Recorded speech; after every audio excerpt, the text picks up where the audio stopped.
बिस्मिल्लाहिर्रहमानिर्रहीम अस्सलाम वालेकुम। सुप्रीम कोर्ट ऑफ पाकिस्तान का एक बड़ा इंटरेस्टिंग फ़ैसला आपसे शेयर कर रहा हूँ।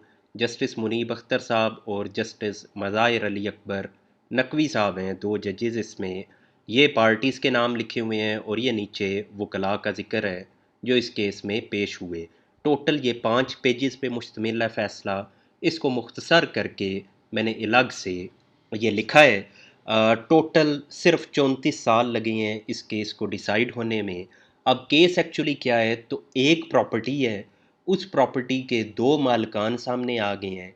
एक के पास स्टाम्प पेपर है और दूसरे के पास रजिस्ट्री है।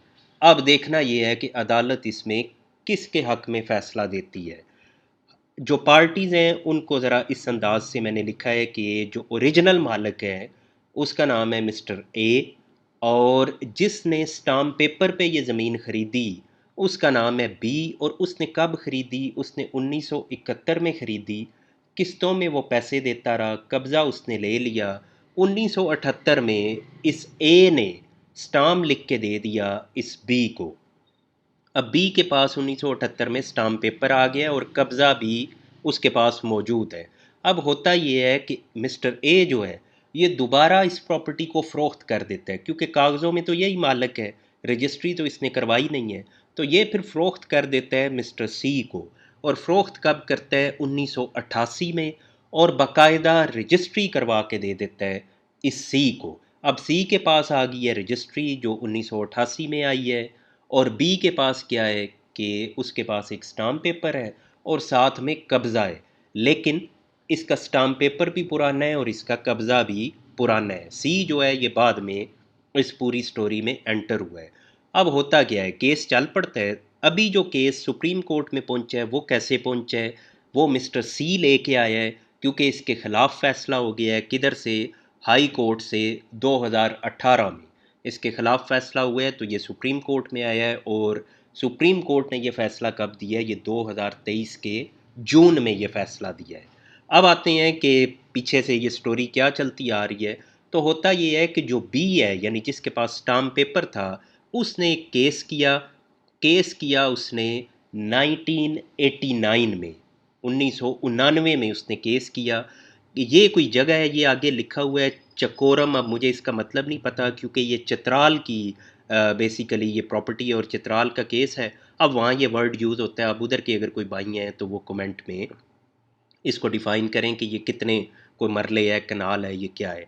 आगे जनाब बढ़ते हैं कि केस 1989 में शुरू हुआ और केस डिसाइड हुआ ट्रायल कोर्ट में 4/11/1999 को। और किसके हक में हुआ? स्टाम्प पेपर वाले के हक में। फिर जो दूसरा बंदा है जिसके पास रजिस्ट्री थी वो चला गया डिस्ट्रिक्ट कोर्ट में, उसने अपील की। अपील में वो केस रिमांड हो गया, यानी दोबारा वापस आ गया ट्रायल कोर्ट में। The learned trial court again decreed the suit 9/7/2004। 2004 को दोबारा जो ट्रायल कोर्ट थी, यानी पहली अदालत थी, उसने दोबारा किसके हक में कर दिया? स्टाम्प पेपर वाले के हक में। फिर केस अपील में चला गया डिस्ट्रिक्ट कोर्ट में। डिस्ट्रिक्ट कोर्ट ने फिर एक बार उसको ट्रायल कोर्ट में भेज दिया। अब आप ये देखें कि बैक एंड फोर्थ, यानी केस ये लेंथी क्यों होते हैं, क्यों 30 40 50 साल लगते हैं? क्योंकि उसमें ये ड्रामा चलता रहता है कि पहले एक अदालत में केस दायर हुआ है, वहाँ से फिर अपील हुई है, फिर वापस पहली अदालत में आ गया है, फिर अपील हुई है, फिर वापस पहली अदालत में आ गया है। तो यानी एक अदालत ने, जो पहली अदालत है ट्रायल कोर्ट जिसे कहते हैं, उसने 3 बार केस सुना है। और तीसरी बार उसने 26/8/2006 को फैसला दिया है। और तीसरी बार भी उसी बंदे के हक में दिया है जिसके पास स्टाम्प पेपर था। अब फिर अपील होगी या डिस्ट्रिक्ट कोर्ट में। इस बार डिस्ट्रिक्ट कोर्ट ने रजिस्ट्री वाले के हक में फ़ैसला दे दिया है, जिसके पास रजिस्ट्री थी उसको मालिक करार दे दिया है। अब कौन चला गया है हाई कोर्ट में? अब स्टाम्प पेपर वाला बंदा, यानी जो मिस्टर बी है हमारा, वो चला गया है पेशावर हाई कोर्ट में। पेशावर हाई कोर्ट ने फ़ैसला मिस्टर बी के हक में, यानी स्टाम्प पेपर वाले के हक में दोबारा फ़ैसला दे दिया है। अब निचली जो अदालत है उसने 3 बार स्टाम्प पेपर वाले के हक में फ़ैसला दिया है। जो अपील कोर्ट थी उसने रजिस्ट्री वाले के हक में फ़ैसला दिया है। और जो हाई कोर्ट है उसने फिर स्टाम्प पेपर वाले के हक में फ़ैसला दे दिया है। ये मैं बार बार इसलिए एक्सप्लेन कर रहा हूँ ताकि स्टोरी आपको क्लियर हो जाए कि है क्या। अब जनाब आ गया है जो रजिस्ट्री वाला बंदा है, क्योंकि उसके खिलाफ हाई कोर्ट से फैसला आ गया है, तो वो अब आ चुका है किधर, सुप्रीम कोर्ट में। अब सुप्रीम कोर्ट कहती है कि ये मैटर जो है 1989 से लटका हुआ है, 2 बार ये रिमांड हुआ है, ट्रायल कोर्ट में ये गया है और ट्रायल कोर्ट ने 3 बार किसके हक में फ़ैसला दिया है, मिस्टर बी के हक में, यानी जिसके पास स्टाम्प पेपर था।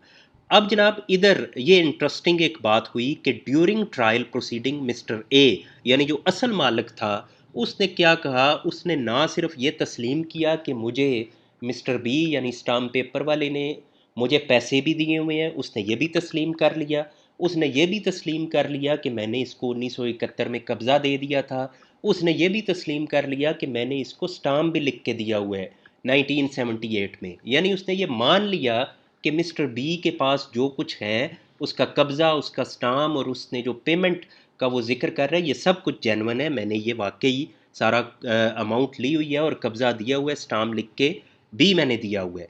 अब अदालत इसमें आई कि चलें जी, हम देखते हैं कि इससे कबल जो इस तरह के केसेस आए, उसमें इस अदालत ने यानी सुप्रीम कोर्ट ये कहती है कि हमने क्या फ़ैसला दिया हुआ है। तो सुप्रीम कोर्ट ने अपने ही एक केस का जिक्र किया, जो ये है कि अरशद हुसैन वर्सेस ज़ीनतुन्निसा 2017 SCMR, कि जिसमें ये एक मामला सामने आया कि एक बंदे के पास अनरजिस्टर्ड सेल डीड है, यानी उसके पास एक स्टाम्प पेपर है, और दूसरी तरफ एक बंदा आ गया है जिसके पास रजिस्टर्ड डॉक्यूमेंट है, यानी उसने रजिस्ट्री करवाई हुई है एक ही प्रॉपर्टी की। तो अदालत कहती है कि उसमें हमने ये डिसाइड किया कि a registered deed reflecting transfer of certain rights of a property do will have sanctity attach to its regarding its genuineness. अदालत ने उस केस में ये कहा कि जो बंदा आएगा अदालत में और जिसके पास एक रजिस्ट्री होगी, उस रजिस्ट्री को बहुत ज़्यादा अहमियत दी जाती है और हम देते हैं, उसकी जेन्युइननेस को माना जाता है, and a strong evidence would be required, और एक बड़ा मजबूत दलाइल या दलीलें आपको चाहिए होंगी, टू कास्ट एस्परसिश एस्परेशन, सॉरी ये लफ्ज़ मैं नहीं इसको जानता, पहली बार पढ़ रहा हूँ, on it's correctness but cannot be given preference over an unregistered deed void which physical possession of the property has also been given। अदालत ये कह रही है कि जो रजिस्ट्री लेके आएगा उसको हम मानेंगे, और अगर उस रजिस्ट्री को रिजेक्ट करना है तो बड़ा स्ट्रॉन्ग एविडेंस चाहिए, लेकिन अगर कोई और बंदा उसके मुकाबले में आ जाता है जिसके पास स्टाम्प पेपर है लेकिन कब्ज़ा भी है उसके पास, यानी स्टाम्प पेपर वाले के पास कब्ज़ा भी है और वो स्टाम्प पेपर भी पुराना है, किससे पुराना है, इस रजिस्ट्री से पुराना है, तो अदालत कहती है कि उसको हम ज़रूर अहमियत देंगे। अदालत कहती है कि वैसे तो हम रजिस्ट्री को रद्द नहीं कर सकते, लेकिन अगर कोई स्टाम्प पेपर भी है और वो पुराना भी है और उस स्टाम्प पेपर वाले के पास कब्ज़ा भी है, तो फिर उसको ज़रूर माना जाएगा और उसको प्रेफरेंस दी जाएगी। आगे अदालत मजीद कहती है, if a person being in possession of an unregistered deed qua transfer of certain rights in property along with possession of the same, he can legally protect his right in the property, and even a registered deed subsequent in time will not affect his her rights। इसमें भी वही बात हो रही है कि अगर किसी के पास स्टाम्प पेपर है साथ में कब्ज़ा भी है तो उसको प्रायोरिटी दी जाएगी उस बंदे के ऊपर कि जिसके पास रजिस्ट्री होगी। आगे जनाब एक दूसरा पॉइंट अदालत सामने ला रही है। ये तो पहला पॉइंट क्लियर हो गया, अदालत ने बता दिया कि जनाब जिसके पास स्टाम्प पेपर है, क्योंकि उसको 1978 में स्टाम्प पेपर मिला, उसको कब्ज़ा 1971 में मिला, बेचने वाला ये तस्लीम कर रहा है कि उसने ये किया, इसको ये बेची है प्रॉपर्टी, लिहाजा ये प्रॉपर्टी उसी की है। अब एक दूसरा पॉइंट इसमें सामने आ गया, जो मिस्टर सी था यानी रजिस्ट्री वाला जो था, उसने ये कहा कि जनाब ये सूट टाइम बार्ड है। टाइम बार्ड इसलिए है कि इस बंदे ने 1978 में स्टाम्प लिया, लेकिन ये अदालत में 1989 में आया है, यानी 11 साल के बाद आया है, तो ये केस तो टाइम बार्ड है लिमिटेशन एक्ट के तहत। तो अदालत इसमें क्या कहती है, अदालत कहती है कि पहली बात तो ये है कि इस टाइम बार्ड वाली बात को तो किसी अदालत में आप लोगों ने उठाया ही नहीं है, पहली बार सुप्रीम कोर्ट में जिक्र कर रहे हो कि ये टाइम बार्ड है, और ना ही इस बाबत कोई इशू फ्रेम हुआ है, तो लिहाजा इस पे बात करनी अब बनती ही नहीं है। वैसे इसमें एक बात क्लियर करूं कि अदालतें खुद ये बात कर चुकी हैं कि टाइम बार्ड के वाले से पार्टी बात करे या ना करे, अदालत की अपनी जिम्मेदारी है कि वो चेक करे कि कोई सूट जो अदालत में आया वो टाइम बार्ड तो नहीं है। लेकिन यहाँ अदालत उसके बरक्स बात कर रही है। आगे जनाब बढ़ते हैं, अदालत मजीद इसमें यह कहती है, even otherwise when pursuant to the unregistered sale deed Mr. B was put in possession in Suitland 19 in the year 1971, कि जब 1971 में इसको दे दिया गया कब्ज़ा, किसको, मिस्टर बी को, a vested right had been created in their favour, तो उसकी फेवर में एक राइट क्रिएट हो गया which can not be taken away merely on the basis of technicalities. तो अदालत कहती है कि टेक्निकलिटीज़ की बुनियाद पे अब उससे ये राइट छीना नहीं जा सकता।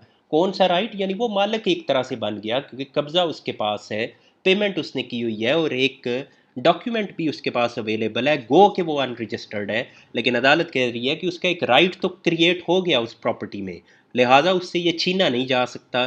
और अदालत अपने ही एक फ़ैसले का हवाला देती है, हकीम शाह वर्सेस मोहम्मद इदरीस, के जिसमें सेम इसी तरह का केस था और अदालत ने कहा था the sale consideration was totally paid, कि कीमत अदा कर दी गई, कब्ज़ा मुंतकिल कर दिया गया। अब जो ट्रांसफरी है यानी जो ख़रीदार है उसके पास रजिस्ट्री लेकिन नहीं है, तो अदालत ने उस केस में कहा this court held that section 53A of transfer of property act 1882 in itself creates a right in favour of transferee to retain possession, के जो सेक्शन 53A है ट्रांसफ़र ऑफ प्रॉपर्टी एक्ट का, वो इस बंदे को प्रोटेक्ट करता है कि ये बंदा अपना कब्ज़ा कायम रख सकता है क्योंकि इसने कीमत भी दी हुई है और इसके पास कब्ज़ा भी मौजूद है और एक डॉक्यूमेंट भी है, अलबत्ता वो रजिस्टर्ड नहीं है। सच राइट कम्स इनटू एग्जिस्टेंस, ये राइट कब पैदा होता है, one transfer puts the transferee in possession, कि जब बेचने वाला कब्ज़ा हवाले कर देता है ख़रीदार के, in part performance of contract sale deed, यानी सेल डीड जो भी हो रही है उनकी ट्रांजैक्शन उसकी पार्ट परफॉर्मेंस करते हुए, right created by section 53A in favour of the transfer in possession can be termed as an equitable title which he held in the property, उस बंदे के पास एक टाइटल आ गया प्रॉपर्टी का क्योंकि उसने पेमेंट अदा की हुई है, कब्ज़ा हासिल किया हुआ है, where the transferee continued to enjoy a right, then the statute of limitation cannot take away such right as the law of limitation is not meant to take away an existing right। तो अदालत कह रही है उसका जब एक right create हो गया और वो राइट कंटिन्यूसली कायम है, अब जो राइट ऑलरेडी कायम हो चुका है तो उसके ऊपर अदालत कह रही है लिमिटेशन एक्ट ये अप्लाई नहीं होता। Right created under section 53A of transfer of property act 1882 is an existing right and is not extinguished by any length of time. तो 53A के तहत जो राइट कायम हुआ, अदालत कह रही है वो एक एग्जिस्टिंग राइट है, वो कंटिन्यू रहेगा और उसके ऊपर लिमिटेशन की कोई बार नहीं है। Law of limitation does not come in the way of transferee in possession when he as a plaintiff filed his own suit to preserve his right to retain possession that was granted to him under section 53A of transfer of property act। अदालत ये कह रही है कि mister जो B है यानी जिसके पास स्टाम था, क्योंकि ये केस ही उसी ने किया है और वो अपने राइट को प्रिजर्व करने के लिए आया था कि मेरा जो राइट है इस प्रॉपर्टी के ऊपर, मेरा जो कब्ज़ा है और मेरी एक तरह से जो इसके ऊपर मलकियत कायम हो चुकी है वो इसको प्रिजर्व करने के लिए आया, तो वो तो ऑलरेडी अदालत कह रही है उसके पास राइट था। अब जो राइट ऑलरेडी था तो उसके ऊपर लिमिटेशन कैसी। अब ये मुमकिन है आप में से कई लोगों को सुन के लगे कि जनाब ये बड़ा एक अजीब सा फ़ैसला अदालत दे रही है, लेकिन अक्सर फ़ैसले ऐसे ही होते हैं जो माइंड को अपील नहीं करते। कल भी एक भाई बड़ी डिटेल में इस पे बात कर रहे थे कि जनाब अदालतों का एक फ़ैसला पढ़ो फिर जब दूसरा पढ़ो तो वो बिल्कुल मुतज़ाद नज़र आते हैं, तो ये क्या है। तो उस पर भी मेरा यही था कि जनाब अदालतें ज़ाहिर है इसमें वाकई कभी कभी फ़र्क आपको नज़र भी आता है, लेकिन हर जो जज साहब होते हैं उनकी एक अपना स्टाइल भी है, इंटरप्रिटेशन भी है, फिर जो दलाइल दिए जाते हैं, फिर हर केस के अपने मेरिट्स हैं, इस वजह करके अक्सर फ़ैसले आपको मुख्तलिफ नज़र आते हैं। ये अपनी जगह पे एक बड़ा दिलचस्प फ़ैसला था, इसलिए बड़ी डिटेल से आपके सामने बयान किया।